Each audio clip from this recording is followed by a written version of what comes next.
Now, Olympics are over, leaders have returned from their summer break and Parliament is going to reconvene. It is time for Emmanuel Macron to get back to political grind. It has been almost 7 weeks since the inconclusive elections in France. Remember, no party was able to get enough votes to form the government. So with the Prime Minister's post still empty, political parties marched to the President's palace. The President met with political leaders and will continue to do so in the coming days. The left-wing New Popular Front emerged as the largest faction post-election and has thrown a name around of 37-year-old economist Lucie Castet. We came here to remind the President of the importance of respecting the election results and to get the country out of the paralysis in which it is submerged. We came to propose a solution of stability. We chose today to come together with the four heads of parties and the president of the political groups in the National Assembly and in the Senate.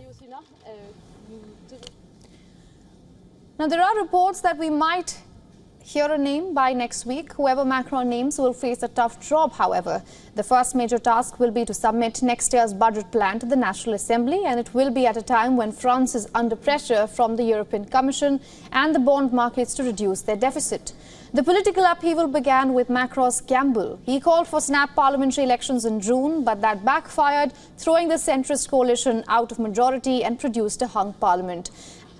One of the biggest takeaways from the result was the rise of support for the far right. In total, far-right parties won almost 40% of the vote in France.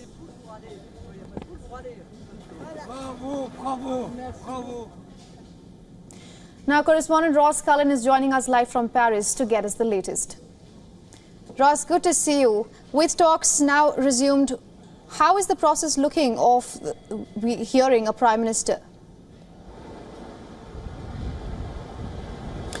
Well, the talks are scheduled to take place over 2 days, today, Friday, and then back on Monday as well. Today, Emmanuel Macron has summoned the leaders of different political parties, including his own centrist allies, as well as the left-wing alliance, the New Popular Front, which won the greatest number of seats in total, if you add up all the four parties that make up that alliance. On Monday, it will be the turn of the far right, the National Rally, their party leader, Jordan Bardella, and their most recognisable figurehead Marine Le Pen will be taking part in those talks at the Elysee Palace. Now, they have the greatest number of seats in terms of single party, the National Rally, but they came third overall in the election if you add up Emmanuel Macron's allies in second and the left-wing allies in first, which means that it will be the left-wing to have this first go at trying to suggest ways of forming a coalition government. We do expect there to be some movement on the possible naming of a new Prime Minister next week.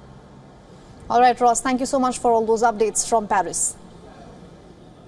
For all the latest news, download the WION app and subscribe to our YouTube channel.